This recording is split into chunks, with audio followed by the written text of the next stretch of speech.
Ready, Check Radio.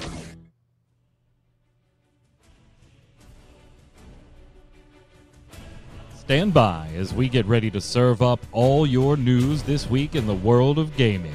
Welcome to Gaming Gumbo.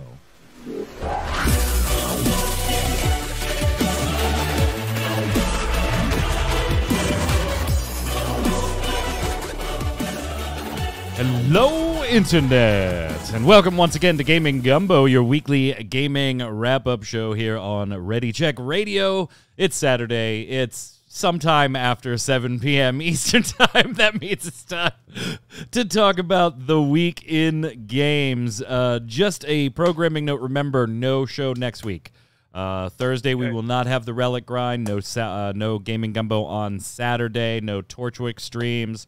The family, we will be at Ocean City, Maryland next weekend. We may do some streaming here and there of goofy stuff, but nothing formal. So, and the Always Online podcast that's normally on Fridays on MMO Bomb, that'll be on Thursday later in the evening. So that'll be like 4 p.m. Eastern. So if you're joining us today on YouTube or on iTunes, Spotify, anything like that, make sure you check out ReadyCheckRadio.com. Socials are all in the upper right-hand corner. Give them a click, give them a like, give them a follow. All that fun stuff. Joining me today to go over all of the fun gaming news, it's Dom Greco. What's up, sir? Hello. You know. How are you, sir? On time. Totally. 100% on time. Yep. Yeah, I would never hold a show up. Yeah, my internet blipped there for a minute, so that one wasn't Twitch's fault. Good. Also on the line, resident artist of Ready Check Radio, Yad. What's up, sir? I was wondering why you were all robotic for a second there. Yeah, I saw I think there's something up with Discord because I saw the video connected go from green to red for a second there. So, yeah, we roboted. That's all good. All right. Their recording's fine. Whatever. Okay. How you been? I've been okay. You know, had a little bit of a chest burster last night, but I think I got through it. Yeah, messaged me and said, I think I might have gotten a little bit of food poisoning. Am I on the show tomorrow? And I was like, yes, you are. You weren't, but now you are. Glad you're feeling better. Couldn't have Troy on today. I mean, that dude did actually get his Steam Deck, so like he's just gone. He's out. He's got to spend some quality time. Yeah, Steam Deck. Yeah, I still haven't gotten my email, gents. Still waiting. Mondays and Thursdays. Hop in the email. Come on, let's go. Should be any day now, hopefully. Of course, we will do an unboxing and stuff like that on here. Hell yeah. For those of you that do the Final Fantasy TCG, make sure you're here on Monday. We have our own spoiler again, thanks to Square Enix. They've sent us a spoiler for the upcoming Rebellion's Call set in August. So we'll have a spoiler for everybody there. But gents, let's get down to it and let's talk about some upcoming games that have been revealed over the last week or so. I mean, we kind of got to talk about this one first, right? Like this absolutely, for the amount of time we have bashed this game on this show for the X months, we kind of have to take a look at Ubisoft's Skull and Bones. This thing's been in production longer than we've had a show, hasn't it? 100%, yes. I was going to say, wasn't this announced like right around the same time as Sea of Thieves? Yes, actually, slightly after, if you remember right. Yeah. Now, this is coming from Ubisoft Singapore. Right. And the whole thing was, live the pilot, the pilot. Yeah, it's a pilot. It's a Microsoft flight simulator clone. Live the pilot life. Yes. Live the pilot life. Well, did we take off fine? Yes. Is the autopilot working? Yes. All right, I'm going to do the crosswords. Enjoy the pilot life.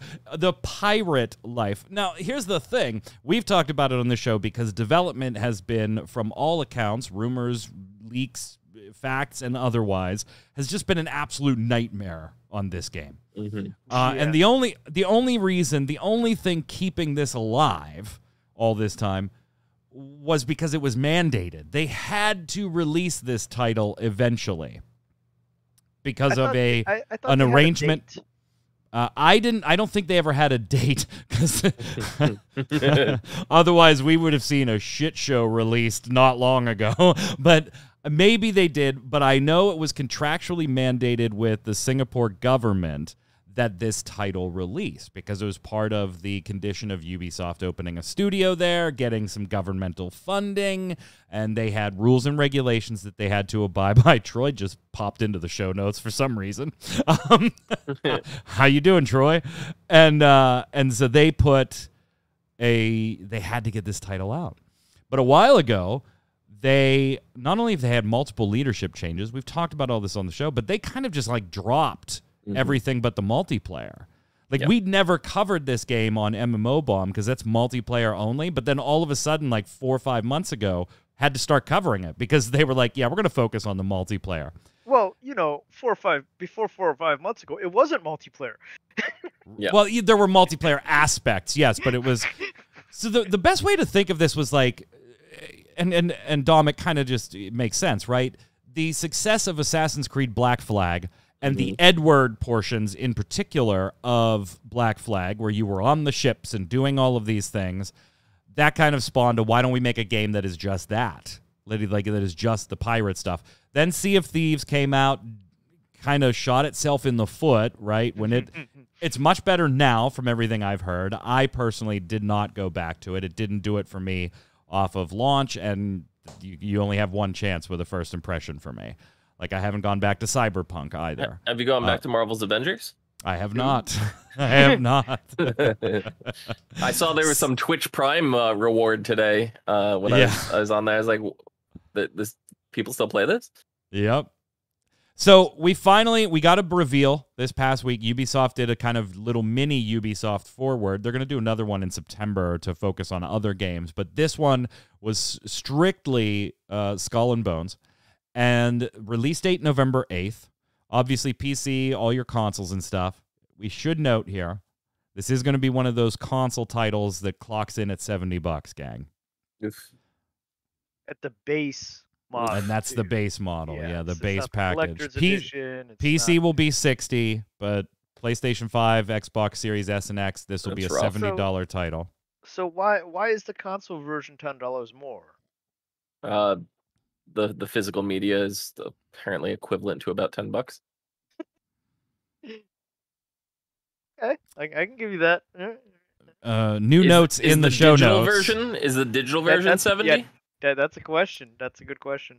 So let me check here, actually. So let's do Skull and Bones. And Yad, why don't you talk about like what you saw in the reveal? Yeah. And did you like it a little bit while I do this? Yeah, so I did watch the live presentation reveal.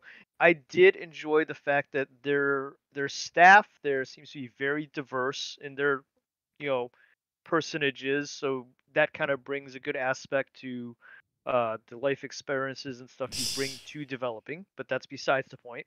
The game itself, the cinematic's beautiful, as you can see in the trailer below us there. The cinematic's beautiful. The gameplay trailer. The digital PS5 edition is $70, by the way. Oh, jeez. I have no explanation or excuse for that. That's not no excuse. But the gameplay trailer they did, and I was talking to Q about it on our Discord. It was very curated. Like, it wasn't actually someone playing the game, which is what I wanted to see. Is someone actually playing the game to get the feel for the game. It was very curated cuts of different portions of the game, most likely on optimal hardware. They didn't say what kind of hardware, they just said captured from a PC. So at this point in time, I'm like, the cinematic's beautiful. It builds up so much for this game. And it's just going to be so much more disappointing when I actually get to see someone play it. Yeah, and here's some things like if you $60, don't know certain things, by the way, there is basically no campaign here, Dom.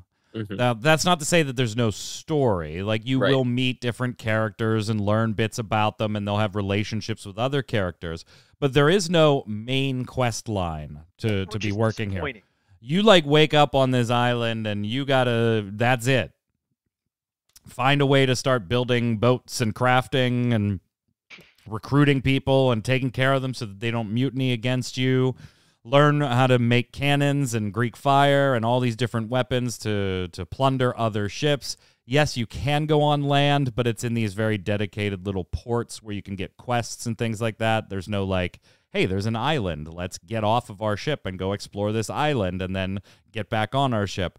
Events and things like that. It is going to be very go do your thing in the Indian Ocean and try to become the kingpin pirate. And No, I'll I tell do you like what, like the fact that it's in the love, ocean. yeah, I love that. It's why I was so interested in Sea of Thieves. Yeah. Like, I love that whole just swashbuckling, go do your thing. Sea of Thieves didn't do it. I was not interested in this at all. I do have to say, watching this, and after the presentation, they did a thing called The Deck with two people literally playing the game, and they were going through, like, their own couple of quests in a row to fulfill a couple contracts and things like that. I'm still heavily, like, on the reservation side of this title. Like, there's just way too much in its back baggage to be like, oh, this could be pretty good. It is a huge grain of salt all over this. But I do have to say, I am a little bit more interested in it now than I was 6 months ago, Dom. I'll say, like, I remember when Sea of Thieves was shown off, and I remember seeing this game very shortly after, and I remember going, this one right here, Skull and Bones, is the one out of the two that I feel like I would enjoy more. Yeah. It just looked way better, and then I kind of forgot about it. And Sea of Thieves came out, and I was very disappointed on it. And I'm going to completely admit I've not been following Skull and Bones at all since I first saw it, right? And then it was a couple weeks ago. All of a sudden, it just popped into my head because I was watching one of my friends play Sea of Thieves on stream. I go, whatever happened to that other one that was like more realistic? And it was, I guess it didn't do well because I haven't heard anything on it. And here it is, you know, like... Yep. Guess it never came out. Yet. Yeah. Because I swear it had like a number of years that they had to develop it, and like the end of this year was the deadline. Mm-hmm. So at least that's what I remember. I could be completely wrong. Like Mike said, it just have to come out at some point in time. But I could swear it had a number of years. And it's pretty. It's Ubisoft pretty. Yeah. Watching the stream and Q, like I said, I was watching it, and Q and I was discussing it on the Discord, and right after the presentation, the gameplay presentation, they were going into the after show, and they had technical difficulties, and both of us were like, "Oh, it's Ubisoft. That's right." That's par for the course. It makes sense. That's right. Yeah, they did put up the tech difficulties splash screen. I don't know. It's definitely one that I've got to, no matter how interested I may be in it, it's definitely one I've got to see reviews on first. Like, I can't jump into this. It looks like it could be some fun. It could be. How much or how well it's executed, those are the things that are just like... E3 2017 it was announced. That's when it was announced publicly. Geez. Yeah, publicly. Wow. Yeah. Publicly. So the fact that it doesn't really have a PvE campaign kind of is... Yeah, there are going to be PvP servers too, by the way, if you're interested in that. That's what I was getting at, is the fact that it has that doesn't really have a PvE campaign mode. It's got quests, but it doesn't have a PvE campaign mode like a lot of MMOs do. Raises a little bit of question marks for me, because there are PvP and PvE servers. So what are the purposes of the PvE servers as opposed to the PvP servers? And how long are they going to remain separate until one of them kind of dies off from lack of use? We'll see. Yeah. We'll see. Those I'm are the kind of question marks okay in my with head. it being open world, or not open world, but just like free form. I mean, Sea of Thieves is very free form, and that's one of the things that actually enticed me about Sea of Thieves, was this go anywhere, do anything. And by the way, we actually mean that. It's not like there weren't a whole lot of quests and everything with Sea of Thieves when it first launched either. Like, they've added some stuff since, but you know, which is fine. But for a $60 to $70 base level game, Yep.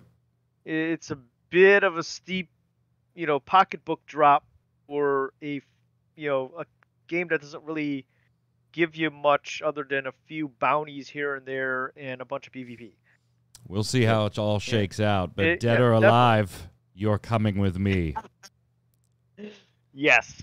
Dead or alive, you are coming with me. In other games revealed this week, RoboCop Rogue City. Got a first-person shooter. Become the iconic hero who's part man, part machine, all cop, as you attempt to bring justice to the dangerous, crime-ridden streets of old Detroit in RoboCop Rogue City, coming to consoles and PC in 2023. Now, that would be fine for the description on their Twitter if they didn't use the wrong who's. Bothered me. Bothered me. And yes, Peter Weller is coming back to voice Murphy, RoboCop, whatever you want to call him. So yes, we will have the iconic voice of the original RoboCop. Now, we don't know a lot about this one, but I gotta say, and some of the, in this video that they're showing, some of the animation is a little wonky. Like, and that's kind of being nice. But I'm right for RoboCop. It does, right? Just like that 80s, 90s is not quite there. Right. Because like RoboCop was one of my childhood favorite movies. Yeah, and they did, and Metallica bringing it up in chat, it's being developed by the same team that did a recent Terminator game that like flew under the radar, but is a damn good FPS. A damn good FPS. And it feels right. I do miss the iconic music though. That I didn't, it didn't have the classic RoboCop, do do do do do. Yeah, yeah. Hey, yeah, I mean, just sing the whole thing for us. That'll work. Yeah. Hey, I watched it a lot, okay? Between RoboCop and Top Gun, I mean, come on now. Yeah. Yeah. I don't know. I never got into RoboCop personally. Like, I have respect for the franchise and everything like that, but I didn't watch the movies when they were relevant. I saw them way after, so I don't have the nostalgia feel to it. So I'm not really too attached to RoboCop.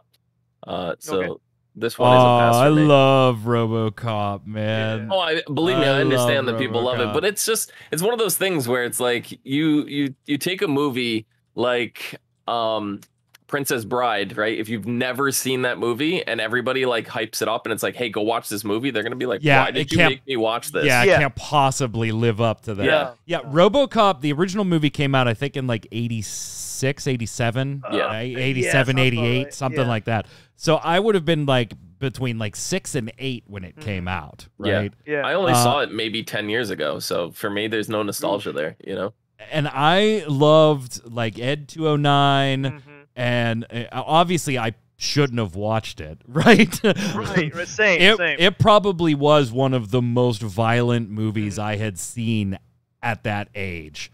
Like, because there is just blood and gore all over the place. You never saw Rollerblade? I did, but it was later. I was a little older when I finally saw it. At like 7, 8, 9. Rollerball. You know what I meant. Rollerball. But it was gruesome. It was gruesome. Like when they go after Murphy at the beginning before he becomes RoboCop and shit. Like, it is. His hand out. Yeah.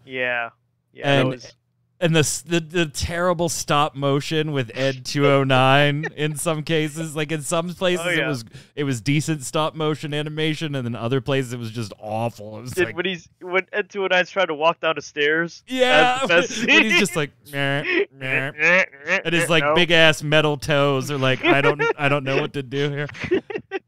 I mean, so now that I think of it, though, why has nobody picked up a Rollerball franchise? I want to see that into a game. That seems like it would be fun.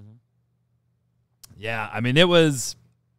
I do, and there's Peter Weller. They even got his likeness in here too, so that's cool too. They like fully licensed. It's got to have the music, like it has to. Yeah, I remember watching the TV series too. There was like 3 of them. It was the animated series. The remake wasn't as bad as I thought it was going to be either. By the way, no, I liked liked a lot of aspects of it. I liked it a lot Michael more than I Keaton in thought I it. would. Yeah, Yeah, I liked Keaton was Michael good. Keaton. Keaton was really good in it. And the kind of scene where they had the original metal suit in the background. Yeah. Yeah. This is definitely what I'm gonna watch. Yeah, I'm pretty sure I'm getting. I'll tell you what, I'd buy it for $1. Yeah. I would absolutely. I'd absolutely buy it for $1. Yeah. So we got that coming up too. Oh, and it's a shame Jason didn't jump on the show with us today Right. because this thing is just looking rough. This is looking rough, and we have talked about it on this show multiple times. Oh my god! And you're right. You were right. The voice wasn't right. Yeah, And now so we know I why. kind of defended the voice for a little bit. Mm-hmm. Because I'm okay with, obviously Andy Serkis is just like iconic as Well, the we weren't voice of sure. Gollum. I think last time we talked about it, we weren't sure if it was him or not. Oh no, it definitely wasn't him. Oh, it wasn't? Okay. Yeah. But and so I've always kind of had an open mind about this game only because I love Lord of the Rings, but Yeah. I like stealth games. Like I'm very big into Splinter Cell. Give me a new one, and all of that stuff. So I'm like, you know what? Okay, I could dig this. And every single time, Yod, we have brought this back to the show, it just has just like, I mean, this is it. Yeah. This was showing off gameplay. So Some of the stealth gameplay for a game that comes out September 2nd. yeah, And it looks rough. So I watched the trailer when it dropped, and then I watched it again earlier today when I was going through the show notes. Is it just me, or are there scenes in here where it looks like he has more hair than he should on his head? Well, so that's the thing, too. Like, not only does he have a bit of a different look in addition to not Andy Serkis being the voice. Doesn't the voice sound more like Dobby from Harry Potter? It does. It does. Yeah. So they're trying, and they said this in early interviews, right, that they wanted this Gollum to be more representative of the Gollum from the books. They weren't trying to tie this to what people knew as the characters in the movies or the scenes from the movies. Like, they wanted it to be independent. And that's totally fine. Yeah. That is totally fine. But this looks fucking rough, man. But I mean, no, like you said, it's fine that they want to put it more towards the books rather than the movies. But to me, it was like scene to scene. In certain scenes, he looked almost just like he did with the patch of comb over or whatever he had, sweaty comb over that he had in the movie. In other ones, it looked like he had a bowl cut. And it's like, this comes out in 2 months. We still haven't seen combat, Dom. And it's a stealth title. It's Gollum, so there's not going to be, he's going to chuck rocks, like. Right, but and they've said in interviews, hey, he's not above like assassinating an unwitting target, right? Yeah. Like jumping on somebody's back and choking them out type thing. And that makes total sense in for his character and what he's done in the books and things like that. But we still haven't seen that at all. This has 2 months to come out, and I know, like, what scares me about games, right, is when you see these gameplay trailers, Dom.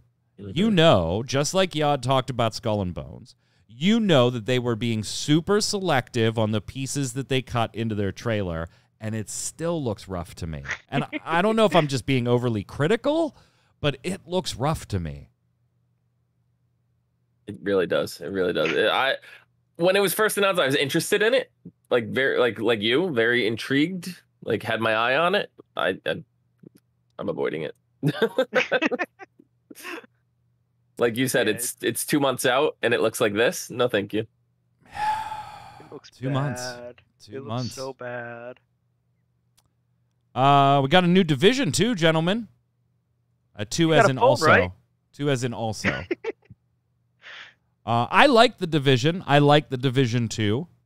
I don't play them nearly as much as I should, but I'm trying to catch my damn Elder Scrolls Online PC character up to where I was on the damn consoles. That's what I was doing before this show, and that's what I'll be doing after this show. So, Havoc, if you're sitting around on Discord with people, invite me to voice chat because I'm just going to be grinding some stupid Elder Scrolls levels. But anyway, we're getting a new Division.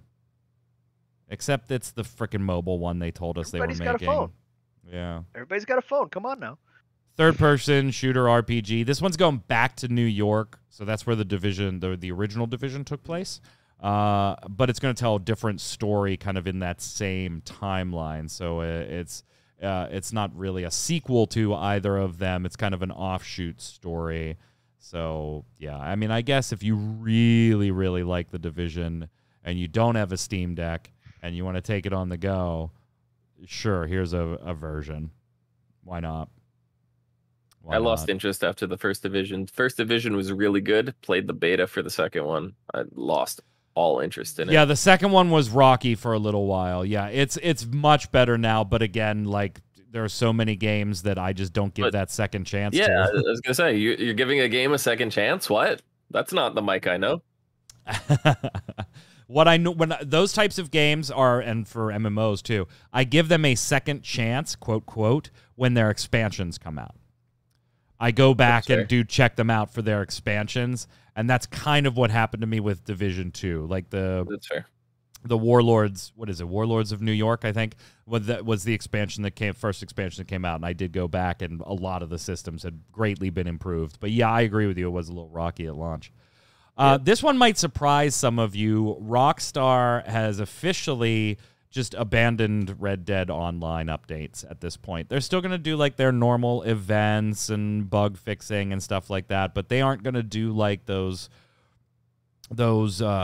huge events that are like new content that they do kind of like once a year and things. No. Red Dead Online is basically going into a maintenance mode with the exception of its already existing yearly events, because now officially that team has been moved over to GTA 6. I mean, it's been happening in increments over the last year or two, but now that team is officially over on GTA 6 now. Now, is this a permanent situation, or is it just until GTA 6 releases? I think you have a hard sell when you're willing to take people off of a team to go work on something else, to then go back. Like, I think that's a hard sell budgetary wise to be like, well, hey, just as many people are still playing and spending money, and we haven't made anything in it. Let's send them back to go. No. You send them to go make Red Dead 3. You know, like you just kind of move them along if I'm in charge, but I don't know. And in the last upcoming games update, Gollum may be sneaky. Maybe we'll see. But Returnal not being very sneaky, Dom, about actually coming to PC. They still, to this day, we talked about it on last show and the one before, but they still have not officially said it's coming to PC, but it's coming to PC. It's coming to PC. Sony's been really good about bringing games to PC lately, like Spider-Man, PC. We got Last of Us coming PC. I don't see how this can't be PC. Yeah.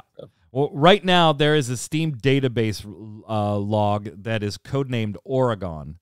And it wasn't really clear right off the bat what that was, but some of the localization strings in the code and stuff made it look like a PC port of Returnal. That's kind of what started us on this whole thing. Now the site's history page keeps getting updates, and 19 new languages were added, and the achievements were updated. And looking at the the achievers, you could pretty much tell that it's Returnal, but it's still codename Oregon, and they haven't said anything official yet. Yeah. So now, such a good game. Slight offshoot. Yeah. Do we think that PlayStation's just going to team up with Steam for their PC stuff? Or do you why think not? They're going to make their own. I hope app? so. Yeah, why not? Did you see that speaking of offshoot, that now PlayStation or Sony is now in PC hardware too? Monitors and stuff like that? Yeah. Mm-hmm. Yeah, I did see that. Yeah, they got a nice new headset and a couple of new monitors for gaming. Stuff like Yeah, that. I don't think you go into like your own Sony PC launcher or storefront, right? You're too far behind on monitor that. is an obvious choice for them. Like how long have No, they been no, no, putting no. I'm out talking TV? about for like digital Yeah. distribution Yeah, of games. digital Yeah. distribution. Yeah. Yeah. I think Steam just, makes sense. Just dump it on there. Why not? You think? You think they're gonna, try to team up with Steam for a subscription type I don't know. deal? Maybe Like, they'll team up with Xbox and everything will be on Game Pass. Well, so now that's a good question though, Yad, because Yeah. Steam, Gabe Newell has said, he'd be very willing to work with Microsoft to have Game Pass on Steam. Mhm. Of course he would, right? There's money to be made there. right? But what if, Because there was some type of Steam Sony Game Pass because Sony's stuff is kind of very catered, like the PS Plus stuff is very catered to a very specific crowd on their console side. So why not, this is the price for the console side, here's what we got going with Steam, and here's a price for both. That'd be, I wouldn't be opposed to that. Yeah, that'd be a lot easier because the community's there already. You're just building upon their community. Yeah. Well, I mean, that was the whole reason they bought Bungie, right? Right, Yep. right. They wanted you and your X million friends, That's They right, didn't want the game. I want my PS Plus library to stream through PC too. All the PS1 games, all that. Like get them all over here. Let me play Parasite Eve on my PC. Yeah, we're actually going to move to miscellaneous news, and since we're talking about Sony, I'm going to jump ahead because we're talking about PS Plus and stuff like that with digital stuff. So with the shutdown of some of those services, Sony is removing access to hundreds of movies and TV shows on the PlayStation Store as they're condensing all this stuff down. So if you paid for things in certain regions of the world, you may actually lose them. The shutdown comes into force August 31st after Sony discontinued movie and TV show purchases. So you haven't been able to buy them for a while, but you were able to already have them. This affects 314 titles right now in Germany and 137 in Austria. So smaller audience, localized right now, but doesn't mean that it could not eventually impact you.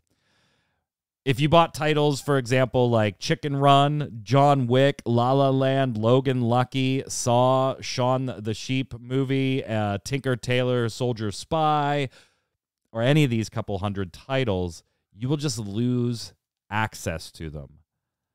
Now, here's what's really weird for me, right? We all have Netflix. We all have Hulu. We all have whatever streaming services you like. Game Pass, Xbox Game Pass, right? We all are used to things coming and going on those services. And if on Xbox Game Pass, if you want to buy the game, you go ahead and buy the game. That way, if it leaves Game Pass, you still own it and can play it. But this is an example of, hey, I bought the game so that I can still play it, and now I'm just losing access to it totally. Yeah, it's just movies and TV. It's very small. It's localized in a couple of regions, but they are essentially taking an item away that was fully purchased as an owning thing, not a renting thing, and now you don't have it. Yeah, that's not right. I mean, a lot of times that's why I don't do the digital purchase stuff on certain things. And people ask why I'm a physical box baby still. Right. I did like back in the day when I did kind of buy stuff from digital services, things like that. I would like iTunes. You get to actually download the entire file, and you can, you can access it online as well, but you actually have the file on your physical computer at home.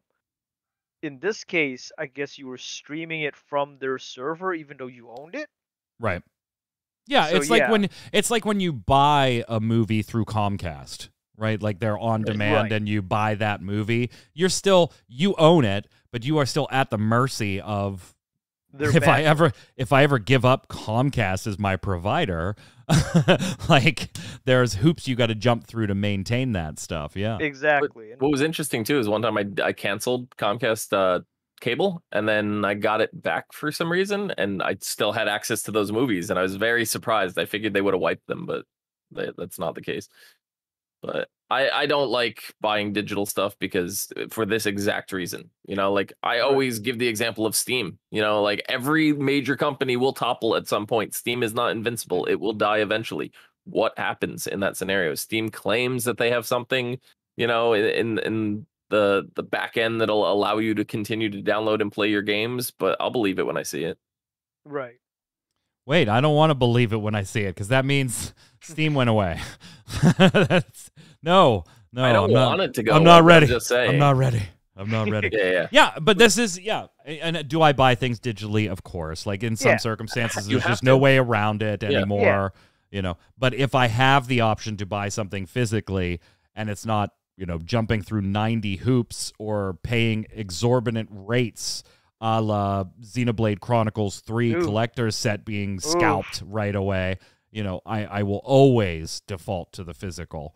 Right. If I can. It's a shitty move. Move. It is a very absolutely. And it's like I said, it's different when you're paying for a subscription to get access to whatever they happen to have. Right, what you're kind of miffed like when Netflix drops The Office, right? And that was like your white noise show. Like, damn, that sucks. But you aren't paying for The Office. Right. You're paying for the service. And if they take The Office and that's all you watched there, then you just stop paying for the service. Absolutely. Right? In this case, I bought The Office, and now you're saying, hey, I'm taking that away. It's a bit of a different ballpark at that point. They should at least give you the option to download the file before they remove the service. Yeah, something. I can't remember what it was. It was one of the older services back in when they first started the whole digital download of movies along with the physical copy. Other than iTunes, there was another option, and they did. I remember when they shut down, they did give you the option to download it instead of watching it from their server when they were about to shut down. So yeah, if they did that, that's probably it'd probably be better for them reputation wise in the long run. But whether they listen to people or not, that's a different story. I know. Sometimes the physical, like the medium in which you obtain your media in the first place just changes, right? Because you could say, I prefer physical all you want, but Blockbuster is a perfect example of why physical media as a standalone thing just will not work. And I remember hearing the story, I don't know how true it was, but Blockbuster was offered to be Redbox or Netflix or something at some point, and they declined it, saying nobody will ever take digital only media. Yeah, and Blockbuster had a chance to buy Netflix. Yeah, can you imagine like if Netflix was not Netflix, if it was called Blockbuster? Like yeah. I don't know. Media is going to evolve, and how we consume it's going to evolve. But when you purchase something, they should give you the option to take what you purchased. Yeah. Because you didn't rent it, you bought it. Yeah. But I mean, GameStop, gentlemen. Yes. GameStop. Yes, GameStop. Oh, how we love to hate GameStop. I can fix GameStop right now. You ready? Yeah, Okay. Yeah, go for it. They changed the name back to Funko Land. Oh, Fixed. That's you don't want to. You want to take EB Games back? No. Or just go further back and make an electronics boutique? No. All the way back to Funko How about Land. Babbage's? Babbage's? No, Funko Land. Babbage's and Funko Land were bought together and merged into, I think it was EB and GameStop. GameStop laid off tons of staff, including from Game Informer magazine, their flagship periodical, and went ahead and dropped their chief financial officer, Mike Recupero, who's only really been there a year. The filing with the feds says that he was fired without cause, which means he'll probably get some type of pay and bonus to leave. Obviously, that wasn't disclosed publicly. Diana Sadeh Jajay, Sadejaje, and I apologize if I pronounce it incorrectly. Previously, the SVP and Chief Accounting Officer is going to take the role of CFO for an annual salary of $200,000 that is eligible for a transformation bonus in the amount of $1.965 million to be paid in bi-weekly installments over a 2-year period that started already on August 1st, 2021. Retains her original equity and cash incentive awards from her previous contract, as well as an additional grant of $1 million worth of GameStop stock. And then laid off a bunch of people. Yep. So according to Kotaku, the cuts appear to be mainly at GameStop's Grapevine, Texas office, though workers at the retail magazine Game Informer were also affected. This was just the latest round of staffing reductions at GameStop, as the company's corporate headquarters had layoffs at the end of May 2022, impacting more than 100. Game Informer associate editor John Carson was among those laid off. Said Game Informer will continue to operate, but with a, quote, much obviously smaller staff than it should be. Associate editor Wesley LeBlanc, let go as well, said, I was laid off by GameStop yesterday on my birthday and am no longer an employee of Game Informer. I'm gutted and scared for what's next, whatever that may be. It still doesn't feel real, to be honest. And then Jeff Ackhervik, Game Informer's creative director, who'd been laying out the magazine for the past 14 years, was also part of the layoffs, too. Wow. So skeleton crew on that magazine. Crew on that magazine at this point. I still subscribe to that. I still get that magazine. I have for probably like 12 years now. I knew GameStop was doomed the moment Reggie walked off the board of directors. Yeah, he kind of was like, hey, I'm going to join, walked into a board meeting, saw what was on the table, and was like, yep, I'm out. Yep. And he just left. So, obviously, our condolences to those impacted. I've been in layoff situations before. It sucks. Yep. I hope you find you land on your feet very quickly. But I honestly can't say that I didn't see this one coming. I don't think this is kind of like the hammer had to fall at some point, right? Right. It's the Blockbuster Video all over again. It is. It is. It is very, very Blockbuster Video, considering what video games are going through. Maybe they're going digital. They already go digital. They do. The Game Informer magazine, the entire magazine, not only do they run GameInformer.com, where all the stories are there, but they actually do a digital print of the magazine. I get the email telling me that that's ready, and then it's like 2 weeks later that the print version arrives in my mail. Yep. So, I mean, they already do that. I think you may be right in that the print version's going to go away. Yep. You still need a layout person for it, though. Yeah, right? Yeah, you absolutely do. You absolutely do. It's just it saves the cost of all the materials. That's it. Yeah, they're probably moving to get rid of as many brick and mortar stores as they can. They're going all in on that NFT. Yeah, that's the problem I'm seeing, though. GameStop NFT is it's got its own Twitter account, and they are all over it. They're putting a lot of eggs in that basket, and it's not exactly a basket I would put eggs into. Right. Yeah, NFTs are really weird. Like, I think there is room for them if done correctly. The problem is nobody's done it correctly. That's because greed and speculation ends up entering the equation too early. I think there's room for them. I think they can exist. I think they can thrive in the right environment, and I want to see somebody do it correctly. I'm just waiting for that to happen. Yeah, I've said on multiple shows, including on MMO Bomb, where we did Always Online yesterday. Go check it out. That pays the bills, so go watch that one if you can only pick one of my shows. I've said, I think there is a place for blockchain technology in gaming. The problem is we'll never get it there because it would rely on you. It would be very cool, Yad, for me to be like, hey, I don't play Hearthstone anymore. I got this rare card. I know you want it. Hey, give me that legendary Destiny 2 gun, and we trade. That would be great, and blockchain technology could enable that type of digital asset ownership that would take away boundaries. The problem is, how are we going to get Blizzard and Bungie to want to work together and allow that to happen? Why on earth what's the incentive for Blizzard to let me give away digital assets in its game to somebody for digital assets in another game unless they're scraping some money off of the thing somewhere? And if I'm not mistaken, you can code into the back end of the NFT itself, right? That you can put a kickback fee in there that like 5% of it would go back to the artists, 5% of it would go to the company. There's room to do that, and it's just they need to figure it out and get the corporate greed aside. Like I'm not saying it's never going to go away. I'm not, because I understand that, but put a little bit of the ego aside, figure it out, do it right, and you will revolutionize gaming.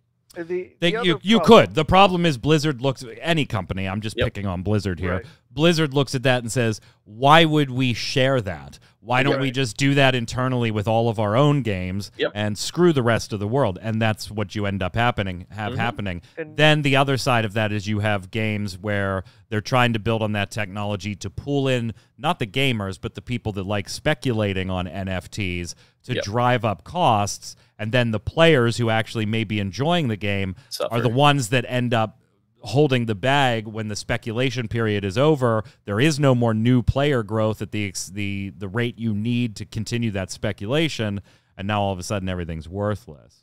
Yeah. And of course there's the fact that our security on these things that's encrypted to the point where we talked about it last week, didn't we? Where Axia Infinity or whatever that game is that got ripped off to the tune of like 617 million in cryptocurrency stolen. Right. Yep. They're only being reimbursed at a 1/3 rate. Yep. Well, there was also that stupid monkey NFT image. Oh yeah. I can't remember who owned it. Seth Green. Yeah, Seth Green, who wanted to do an animation project or something with it, and some hacker basically went in on a back end and stole the rights out from him, so he doesn't own the rights to it anymore.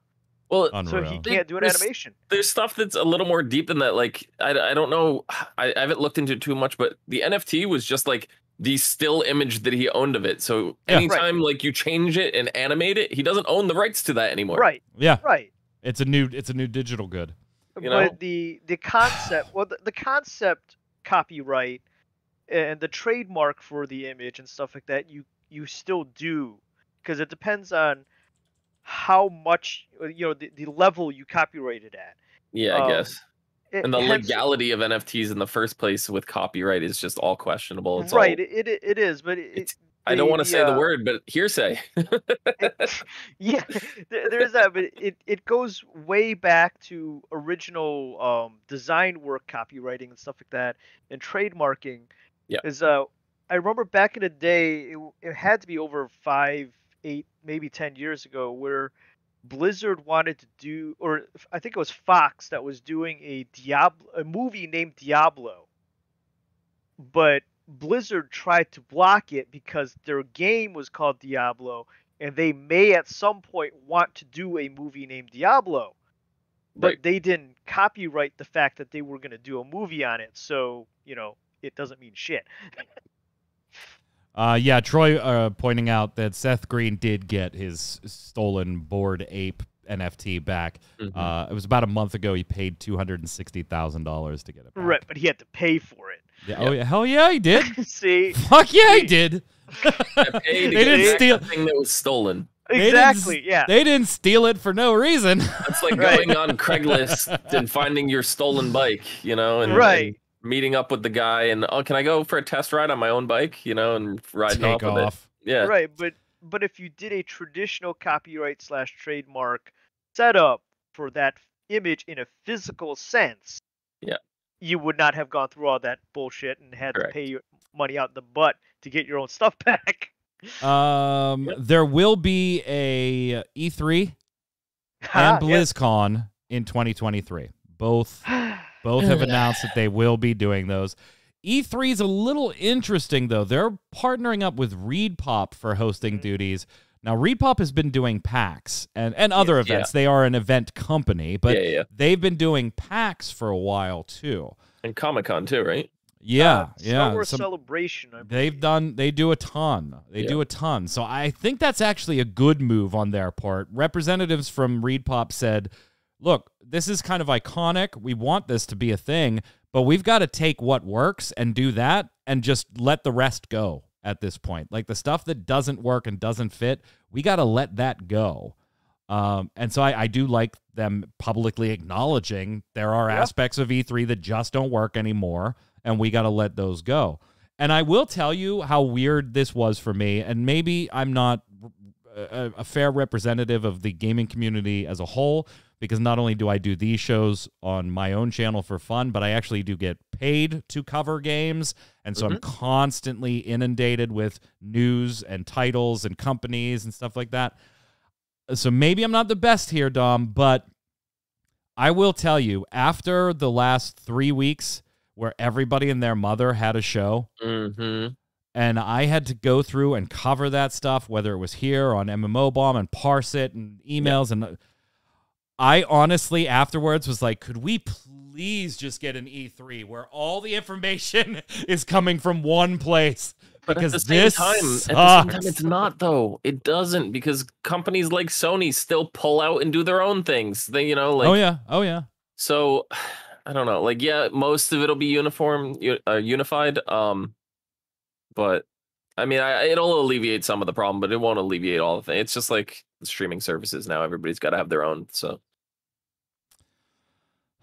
there is, although if the company does work on things such as Star Wars Celebration PAX and Comic-Con, that company has a lot of clout to lock things down in contract to say, we will be premiering this, period. You have just signed this contract with us. You will present this here first. After that, you can do whatever you want. But here first. So, I mean, that could bring more relevance back to E3, which was one of the things we talked about before, is E3 relevant anymore with what they do? I actually hate to say this because, Mike, I think we fall in the same category here, but would it be such a bad thing to partner up with Keighley for this? I don't think there's any possible reason why Jeff would. Like, no. Yeah, I mean, you're right. From E3 side, maybe there's certainly an argument to be made there, I think. Right. But from Jeff's side, why? Like, if I'm looking at it from his side, it's like, dude, I've had my boot on your throat for the last 3 years. Yeah, that's true. Like, that's true. No. And maybe down to a money thing. They probably offer him a good amount of money that he might not want to refuse. Oh yeah. I mean, it's not like it can't be bought. We all know that Mountain Dew and Doritos picture that's been around forever. Hey, so I was gonna talk about this odd thing that happened at Games Done Quick involving Metal Gear and the speed run, but honestly, I want to throw that story out. Okay. Games Done Quick. Over $3 million in donations for Doctors Without Borders. Fantastic. Some great runs. A really weird Metal Gear run, speedrunner situation. Google it if you want to look it up. But I do want to talk about something. It is weird. It's a weird fucking story. I have no idea the point the streamer was trying to make by cheating like this. And go read it. Anyway, I do want to bring up Metal Gear because apparently, Hideo Kojima went ahead and assassinated Prime Minister Abe of Japan. Obviously, that did not happen. Abe was assassinated, and yes, our condolences to him and his family. It is a mess, and more details are coming out about this. Why I brought this to the show is because this happened to me in real time. I had just was getting ready to talk about on the Always Online podcast on MMO Bomb. I was going to talk about Abe at the beginning with one of our hosts who lives in Japan. Now, about half an hour before that happened, Torchwick, I'm going out to smoke, and Torchwick comes up and says, "Did you see that news channels put up pictures of Hideo Kojima as the assassin for Abe?" And I said, "Well, who's Abe?" And he says, "Oh, the Japanese prime minister." I said, "Oh, okay, Abe. Okay. Now I know what you're talking about. Why on earth did they put Hideo Kojima's picture on there?" And he's like, "I don't know." He's like, I don't know. And so immediately I looked at him and I said, okay, I can tell you what probably happened. Some goofball prankster on the internet posted, hey, here's pictures of the assassin, and some stupid news channel who didn't want to do its due diligence Googled pictures of Abe assassin, grabbed the images, and ran with the story. And I said, what channel was this on? Now, he pulled up the video and showed it to me on this Greek television news network, and sure enough, in the middle of the story, it flashes 3 different pictures of Hideo Kojima. Like, it's no question. I've seen these pictures before. This is Hideo Kojima promo shit that I have seen. And I know he did not kill Prime Minister Abe. What is going on here? Within the hour yesterday, that video was pulled down.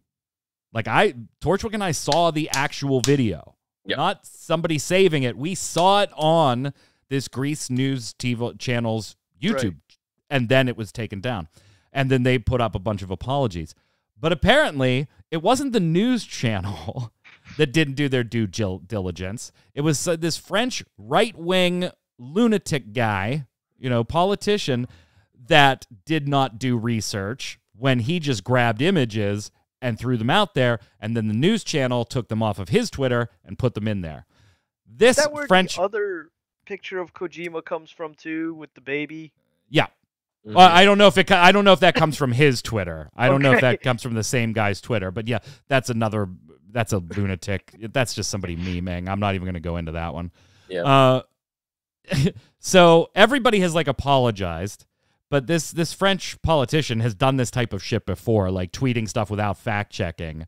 And Hideo Kojima's production studio tweeted out that they may be considering legal thing. I would. Wow. I'd sue the shit out of them. Absolutely. Definitely. Yeah, I think it was yesterday afternoon. Like, I opened up Twitter and I see in the trending, I took a screenshot of it, and it says Hideo Kojima, video game developer Hideo Kojima was misidentified as a suspected shooter who killed former Japanese Prime Minister Shinzo Abe in a series of photos shared online in at least one Greek news broadcast. And I went, what? And I took a screenshot of it and I sent it to my buddy Mystics, and we went, what is going on right now? And we just went down this rabbit hole. It was just absolutely insane to see. Yad, as the Asian gentleman on the panel, right?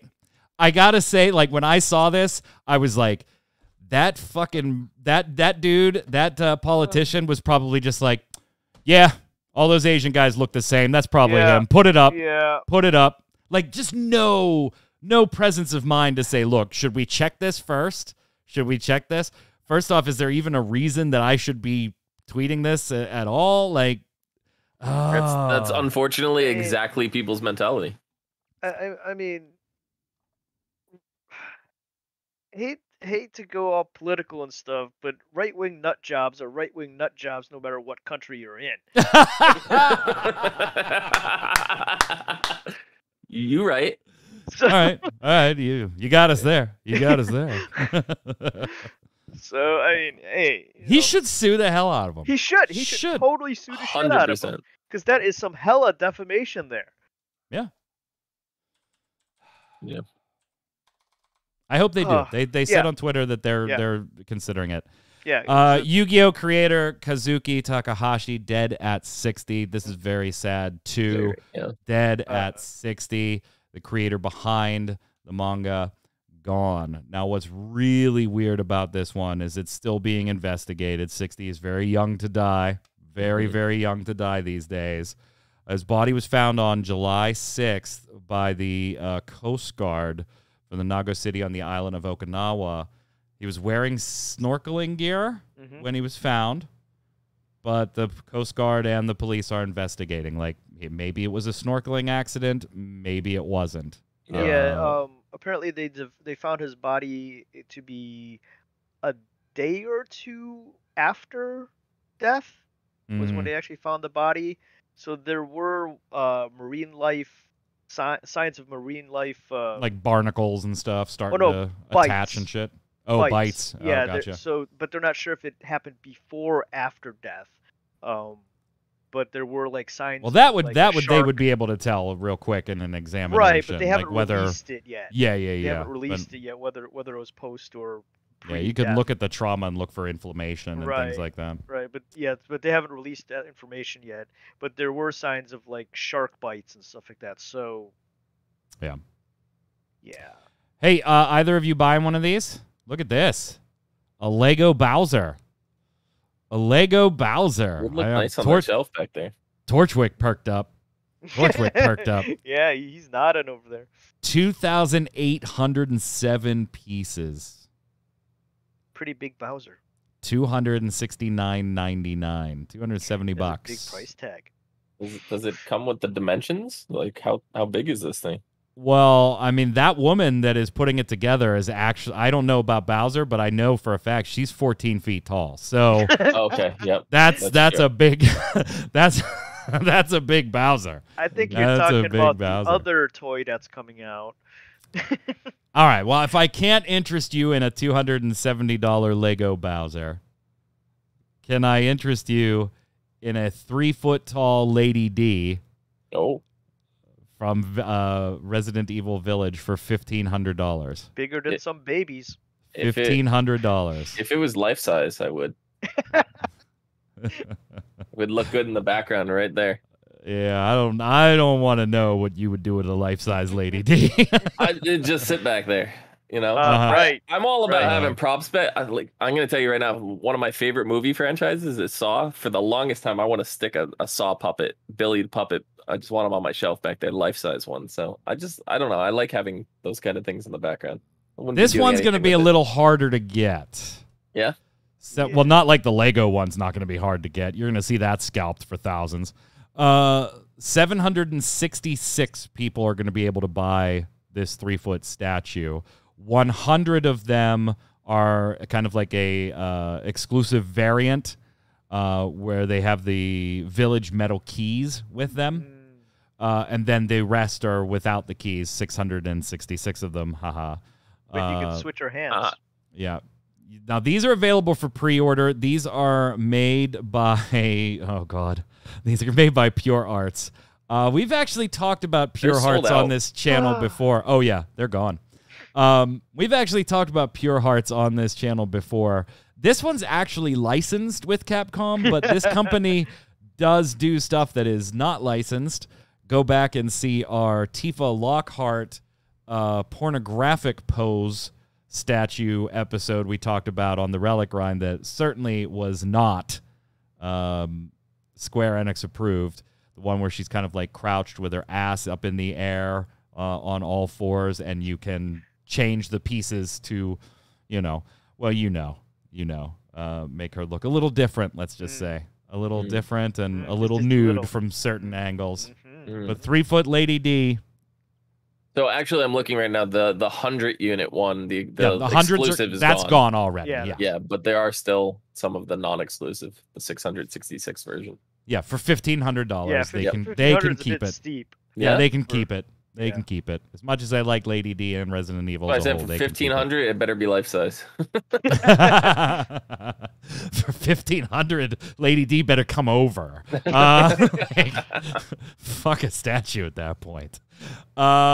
Just to let you know, President and CEO of Blizzard Entertainment, Mike Ybarra, defending Diablo Immortal's dumbass microtransactions and cost. Here's the quote. This is brilliant. The monetization comes in at the end of the game. The philosophy was always to lead with great gameplay and make sure that hundreds of millions of people can go through the whole campaign without any costs.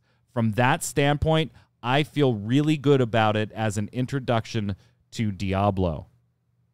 Yeah. Wow. Yeah. That's what drug dealers say. The first hit's free. Yep. The first hit's free, Dom.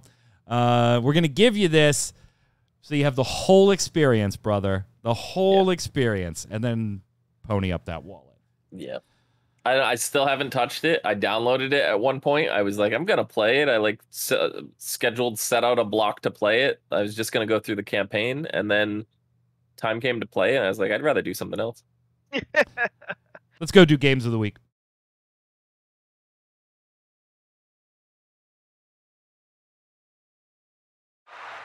Games of the Week is how we end every episode of Gaming Gumbo here on Ready Check Raideo. It's where all three of our hosts give you a game. Could be a card game, board game, video game, hell, anything they want that they've been playing, have played, or going to play, and think you should too. You let us know in the comments on YouTube and Ready Check Raideo who gave the best recommendation this week. Yod, you're up first.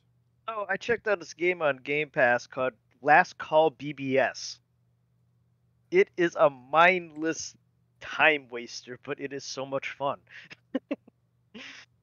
Once again, as I talked on Discord about it, I'm not sure if I would pay for it, but if you have Game Pass, check it out. Game Pass, pretty dope. Yep. Pretty dope. Yod, what you got? Or Dom, what you got? I'm gonna have to go with. I know it's been out for a little while now, but I really enjoy Midnight Ghost Hunt. I was in the alpha for it a while back, and there were a lot of problems I saw with it, and we couldn't stream it and stuff right away. And then it released a couple months ago, like 3, 4, 5 months ago. Yeah, Troy did the first look video on MMO Bomb for it. Yeah, and I will say it is a blast. It's a lot of fun. I don't necessarily recommend public lobbies, but if you only have 3 other friends to play with, it's still fun to go with friends. But the real fun is 4v4 private lobbies. That's where all the fun is to be had. I'm going to recommend Elder Scrolls Online simply because I've been playing it all day, and I'm going to play it after this show. Let's go over to Torchwick. Chat, don't go anywhere. He'll be live right after the show. How are you, sir? I'm doing good. You said something about Lego Bowser? Yeah, yes, yeah. $270 Lego Bowser, almost 3,000 pieces. Put that one on the Christmas list so I don't have to pay for it. What are you playing today, sir? We're going to be playing Chrono Trigger, and we might be beating Chrono Trigger, but it will be on a time crunch. It'll be on... Is that a pun? Is that a time-traveling pun? You're supposed to hit the rim shot button now. I'm not. It doesn't even deserve that. Come on, man. It doesn't know? No, you got to earn the rim shots. You got to earn those. Don't go anywhere, chat. Torchwick will be live right after this, and then Tarkoth will be live after Torchwick tonight. We, of course, will be back not next week, though.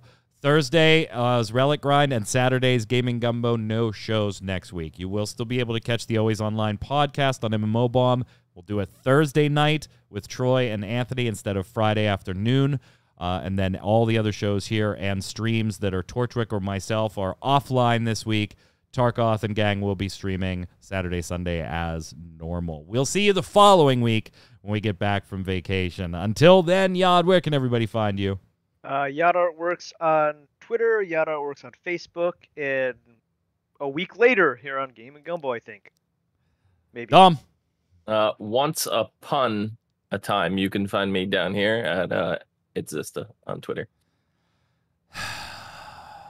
I'm Mike Byrne. You can follow me personally right there at Magic Man 1, but more importantly, follow at RC Radio, and you'll know every time we go live with a podcast or a stream with all the streamers who I love very much. Stay safe.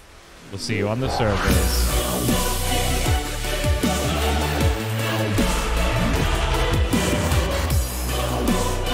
You're fired.